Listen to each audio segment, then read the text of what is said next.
Hi, it's Dennis Daly. I've posted over 100 excerpts from some of my more than 250 American montage shows that I did in the 1980s and 90s while at UPI Radio. Recently, I embarked on a fresh series of shows, and here's the first half of one of my new American Montage interviews. My guest this week is SHAYNE. I ran across Al in a fast food restaurant one day. We started talking, and I realized that he had an immense knowledge of world history. He then pulled out a small book he had written. It was a timeline of history. Al has some very strong opinions as to just why we are where we are today because of an entangling mess of governments and big business and vested interests. I think you'll enjoy the spin of the common man on the situation the world is in and how we got here. SHAYNE told me first that he's really kind of in the wrong generation. I should have been born in time for World War II.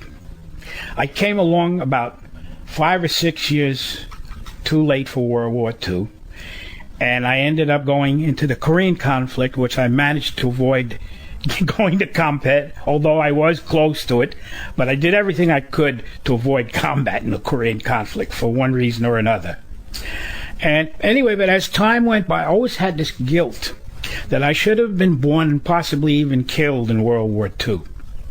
And I might be sick, but I said, my mother had all these miscarriages, and I really should have been born then. But for some reason, I wasn't supposed to be born then, if you believe in any kind of spiritual beliefs, of which I'm not strong on, but I'm open to any possibility. Anything is possible, I believe. Okay? So, all of a sudden, as time went by, I always had this guilt, that, I should have died in World War II. And mainly, there was a reason for me not dying in World War II. And I believe the reason is to fulfill what I'm trying to do now. What I want to accomplish is by illustrating and writing about these events in history, which I put down in a chronological order so it tells its story. Because many, many issues I leave out because I'm not aware of them or I didn't think they were relevant.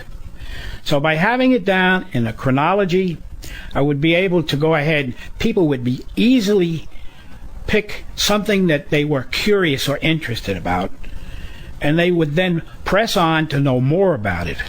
And the way I've led the chronology in these issues lead to many, many controversial issues that very few people know about. You have crammed an awful lot into a little bitty tiny booklet. How did you first get started on this project? I mean, this must have been a lot of work. I really started going hot and heavy in around 2006. I made a move to a senior citizen building. I had plenty of time on my hand, and I came across a 1951 Encyclopedia Britannica. And I found out a particular event there that was, to me, extremely important that everybody should know. After World War I, the reparations that were put upon Germany. And it went into great detail on these reparations. And it's looked to me, from what I found out, the result of the reparations ended up in the United States and its allies putting enough money in, sending money to Germany so that they can build a war machine with the expectation that we're going to get our money back, we're going to make money, and we're going to let Germany destroy communism. That's what gave me the real push. Because to me, this is a theory, and I have a copy of the reparations program from Encyclopedia 1951 edition. And there's so many things in there that when you connect the dots, it's very, very suspicious. For instance, in 1921, they exacted something like $132 billion reparations against Germany. And by 1921, when they decided on that, from 1921 to 1923, the Germans didn't pay back diddly squat, very little, for many reasons. One thing, nobody would trade with them. They had no imbalance of trade. Okay. The other thing was that the inflation kept going up. for everything in Germany. So finally, by 1923, the French and the Belgians were so upset that they reoccupied the Ruhr Valley in Germany and took everything that wasn't nailed down and took over the railroads. They annexed the railroads. They did everything. I mean, Germany was in big-time trouble. 1923. Okay, in 1924, a man by the name of Charles Dawes, who was a very big financier in the United States, him and some other financiers got together. They said, look, we got a plan. It's going to be called the Dawes Plan, and the plan is we're going to lend money to Germany so that they can pay back the war debt. Okay, this is quite a bit of stuff. But the next thing it leads to is that in the Encyclopedia Britannica, it says that between 1924 and post-war years, up until around 32, $33 billion went to Germany from abroad. Not all from the United States and England. Anybody who had money abroad said, hey, here's our chance to make some money. Al, you talk a lot about how money seemed to be, from your standpoint, the driving force behind a lot of political events, and that a lot of average Americans were totally unaware of that. Let's go to another situation. Okay. That a lot of people didn't monitor that much, and that was after World War I. Germany was told it couldn't build planes, couldn't rearm itself, and yet we know now how much of that was going on. Just how naive were we? The average person was naive because he had no knowledge. Not stupid, just deprived of knowledge. They didn't even know about the Dawes Plan, or just little bits in here. I can show you. Tells you little bits. There's a heck of a book over there, the 20th century, and it tells you 1924. It shows you Dawes starting off what little bits, and it all looks real clean. Just to help Germany get on its feet, reorganize their banking system. Are you also talking about the people in Germany? Okay, the people in Germany, they're used to following orders, number one, particularly back then. The German people felt that they didn't lose World War I. They were duped into surrendering. And when Woodrow Wilson put out his 14 points, which was about 6 months before the war ended, the Germans lapped it up and said, hey, this is good. According to what he says, we're not going to have to suffer if we sign an armistice. So they went along with it thinking they were going to be treated fairly. Instead, they got blamed for everything, and it was, man, I got the precursors to World War I.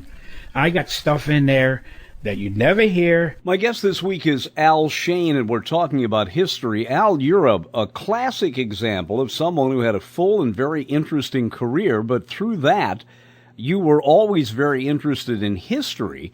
And before going on the air, we were doing a lot of talking about the History Channel and all the wonderful things that there are around now, particularly the Internet, where if you have a connection at all, you can find out a lot of different things. Of course, you've been using good old-fashioned encyclopedias, and I give you credit for that. We all listen to the news, Al, to try to figure out what the price of a barrel of oil is, to try to figure out what impact that'll have on our gasoline cost, or the price of heating oil if we're using that in our home, and particularly if you're in a business situation. I understand from reading one of your books that ever since it was first discovered, oil has always been something that has driven history. Is that not correct? Oil was such a big factor prior to, would you believe, prior to World War I. I mean, I can go back, I can digress into that and show you all of the major oil discoveries, starting with 1859 with the Drake Oil Company. In 1863, Rockefeller built a refinery in Cleveland. In 1863, just to make kerosene. They didn't have the internal combustion engine. This guy named Otto invented in Germany, I think, in 1881. And then they said, hey, man, we need a different kind of fuel. That's when they were saying, hey, we need gasoline and diesel fuel.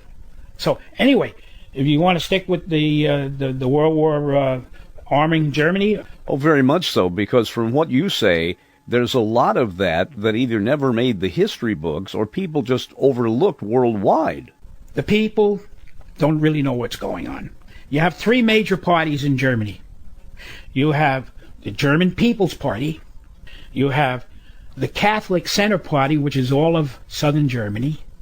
okay, which had been around since Bismarck term, and Bismarck outlawed them, but then they came back in again. And they had the National Socialist Party, which was Hitler, in 1924. He started around 1920. So all of the major industrialists in Germany, the famous, quote-unquote, military-industrial complex. Boy, now there's a phrase from the 1950s in the United States. That military-industrial complex was a phrase Eisenhower used in warning about the future. But you're saying that this was happening in the early part of the last century in Germany. You had Krupp, you had Tyson, Schroeder, all these guys, all in the book there. They all got together, come up with the money to give Hitler his stormtroopers. Without the stormtroopers, he doesn't get to first base. Without the stormtroopers, he doesn't get to first base. So anyway, you can see how this is coalescing.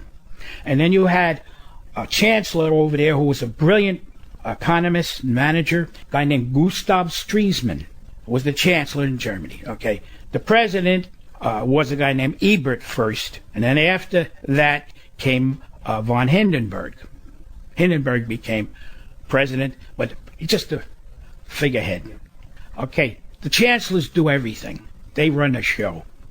So Stresemann is the chancellor, and so he's negotiating with Dawes and all the financiers to get that money to come into Germany. Now, the money goes to Basel, Switzerland. It's called the Bank of International Settlements. Okay, they still got one in New York, Bank of Switzerland. I got this from encyclopedias, okay? Everything was handled, the money went to Basel, Switzerland, International Settlements, and then the money was funneled to Germany. The payments back to the reparations committee went the same way. Everything, you always got to have a middleman, apparently, you know. They don't trust each other, so you got to have somebody in between, I guess. Who knows? But anyway, this is why these people all went along with this. All right, so let's go up to 1936. Alan, as you're moving forward, I think we're getting into an area here that, at least if you watch the History Channel a lot, back when it was history, people are beginning to know a little bit about, because the characters are becoming more familiar, and we're moving toward World War II. Hitler gets in power. Keep changing chancellors until they finally, at the request of the military-industrial complex around the world, say, look, we need Hitler. He's the charismatic guy. He's got the mouthpiece. This is the guy we want. We want him to eventually become chancellor. They have an election in Germany. Hindenburg wins again. Most of the people still want the old-timer. They trust Hindenburg. As soon as he gets in, he's told to appoint Hitler chancellor. Then the big shots say, chancellor has to have enabling powers. He can do anything he wants. So the Center Party, National Socialist Party, which is Hitler's party, and the People's Party, the deputies from each party give it to him, enabling powers. 1935. With that, he's a dictator. He can do anything he wants. The first thing he does is come out with the Nuremberg laws, which says all Jews are no longer citizens of Germany. They were stripped of all of their wealth, and they can't marry outside of their thing. And you can see what Goebbels and all the brains and him himself probably all decided we need a scapegoat.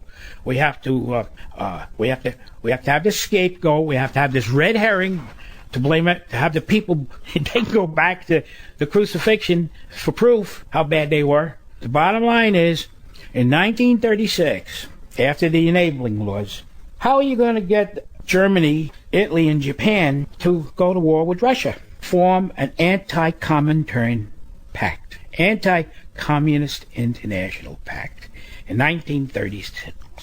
By 1936-37, you got Germany, Italy, and Japan have agreed to fight communism. Why? All of a sudden, why? Because they're getting paid to fight them eventually. That was the grandiose scheme they thought they were going to pull off. My guest is Al Shayne, who spent most of his life researching history, and now he loves to tell the story of how we got to where we are today, with, of course, his own personal spin on it. We have been talking about how some of the European nations got together to form a compact, ostensibly to fight communism. Al, let me ask you this. Did those countries working together, led by Germany, have any idea in the beginning that eventually it would be us against them, that this would blossom into a devastating world war? They were reckless. They took that into, it was a calculated risk. That's my theory. Calculated risk. And I'll tell you how it came about. What happened was, they formed the Anti-Comintern Pact. In 36-37, Germany and Italy sent troops and planes and tanks to overthrow an elected socialist government in Spain. The people got rid of the House of Bourbon. House of Bourbon. The French were running Spain for centuries on and off. But they had Spanish people figureheads. So they voted them out, and had a socialist government in Spain, and Germany and Italy were there supposedly testing out their weapons. When I was a kid, I used to see newsreels. I saw newsreels, and Germans are bombing Madrid, testing out their equipment. Didn't say anything about the political ramifications of communism, of capitalism. All it said that they're just testing out their planes. As a kid, I remember seeing this on a newsreel in 1936. Oh, that's interesting. That's good. Planes, boom, boom, boom. So anyway, so what happens is you had Germany decides to go into the Sudetenland. And even though back here in the States there was certainly newspaper and early radio coverage of what Hitler was doing, it's amazing to me, looking back at that era, how we were still so isolationist, having seen what happened in World War I. What year was this when they went into the Sudetenland? 1938. Okay, and then what happened? Chamberlain got all upset. He went over there, and they had to make a show that they didn't want Hitler to run all over Europe. So they went over there, and Chamberlain went over there and got Hitler agreement that all he wanted to do was have Austria and Czechoslovakia, and Chamberlain said, peace in our time. Now, maybe I'm just reading into this, but I think it was a ploy. I will tell you this, Al, that your spin on history is very interesting, and I'm sure you've already met a lot of people who really do not share your opinions about Neville Chamberlain. But, okay, he comes back to England, he says, peace in our time. They think Hitler's going to stop annexing the rest of the world. Then what happens? He's got all these troops pouring into Austria and Czechoslovakia, which borders on Russia. I mean, that's the perfect way to get in. Well, certainly, if Germany owns the back door to Russia, then, as you say, there's nobody in Hitler's way. And I would think at this time the Russians were getting a little worried. Stalin is aware of what's going on. Ever since 24, they knew that Germany is getting money from abroad, and they were going to rearm and probably come after communism, because Hitler hated communism. He hated capitalism and communism both. Well, how does Japan fit in here? Japan has joined the Anti-Comintern Pact. That means they're going to have to help Hitler go to war against Russia. In 1939, get this now, the Japanese have a huge army in Manchuria, and they probe. They start a battle with the Russians. It's documented. It's hard to find, but it lasted for a few months, a major battle. The Russians beat them. And that's where Marshal Zhukov, the famous hero of Russia, got his baptism of fire. And he was a big hero for defeating the Japanese. So in 1939, Japan had to say to Germany, hey, look, this is going to be tough. If we have to come over here to help you here, we're too far away from our support. We're in the middle of nowhere. And these Russian winters, and he's got millions and millions of people to throw against us. So Hitler probably says, that's so, no sweat. What we'll do is, you go to war with the United States, that's looming, it's going to come, okay? You keep the United States busy, and I can handle Russia and Europe. Al, I can just see some people out there saying, where does he get this stuff? But anyway, from your research, and you've gone through hundreds of encyclopedias, that is what you think was going on behind the scenes back then? To me, it's so logical. They must have thought that. It's easy to look back in retrospect, but it helps because you can see things clearly. This is what happened. That's my theory. In 1939, Stalin gets in touch with Hitler. I think Molotov was the ambassador, blah, blah, blah, that were being set up by the capitalists. So with this thought, Stalin and Hitler got together and they signed the Non-Aggression Pact. We will never go to war against each other. Stalin and Hitler, therefore, signed the Non-Aggression Pact, 1939, saying that they wouldn't go to war against each other. All right? And in fact, that gave Hitler free rein to go into Poland. Because he's not going to go into Russia, so he substitutes Russia for... He goes into Poland, and at the same time, Russia invades Poland. This is not mentioned very much, but Russia invades Poland. Russia ends up with more of Poland than Germany did, okay, because of the agreement they made, all right? So as soon as Hitler goes into Poland, that's when England and France say, can't trust him. Look what he's doing. So England and France declare war on Germany, 1939. And then you had a period, what they called the phony war. For about 3 or 4 months, there was very little fighting going on. Germany went into Norway and Denmark, and for about 3 or 4 months, it was called a phony war. Meanwhile, England was building up like crazy, and they sent some troops to France, and the RAF had little landing strips with Spitfires all over there in these French chalets, you know, and they took over. At least that's what Hollywood said anyway. So anyway, this is what's going on. But anyway. Now, Al, as we move forward here, eventually the United States gets into the war, but in your book you show that there were things going on prior to that we forget about. One of them involving a very famous scientist who had come to the United States. Einstein wrote a letter to Roosevelt saying that somebody's going to make an atom bomb, and the Germans are working on it. Enrico Fermi and a guy named Leo Szilard, two prominent guys, have made a breakthrough. And if this gets around, somebody's going to make a super weapon. With that knowledge, the United States had no other reason, if only that, to go to war. We had to destroy Germany before they got the atom bomb. Well, wasn't that kind of a vicious circle in a way? I mean, we put all this technology together, but the Germans were trying to do the same thing. I mean, where is the blame in this? I think we created the monster, like I told you, with that money, and Hitler double-crossed them. They were reckless. They took a chance. And they didn't probably, in the beginning, they didn't know about an atom bomb in 1924 when they started it. They didn't know he could get such a weapon. Finally, the war accelerates. Italy's supposed to take over North Africa, and they didn't do such a good job, so they sent the Africa Corps and Rommel down there to help Italy. And they were very successful for a while. So in the meantime, France is conquered, and they set up a Vichy government in France. Now, Vichy is a city in France. I didn't know that. It took me a while before I realized. Germany made a deal with the people. We're not gonna destroy you. We're gonna give you a reasonable amount of living space, but we want you people to handle your people, the Vichy government. So the first thing that they did, this is very interesting. Thing is, they decided after they conquered France and after Dunkirk and all of the British troops had to leave the European mainland, they decided we can bomb England into submission and get them to surrender or have an armistice, and then we'll have Europe all to ourselves. That's what they tried to do. And they failed. Meanwhile, the United States got involved with the Lend-Lease plan. They were sending goods to England and even Russia. Okay?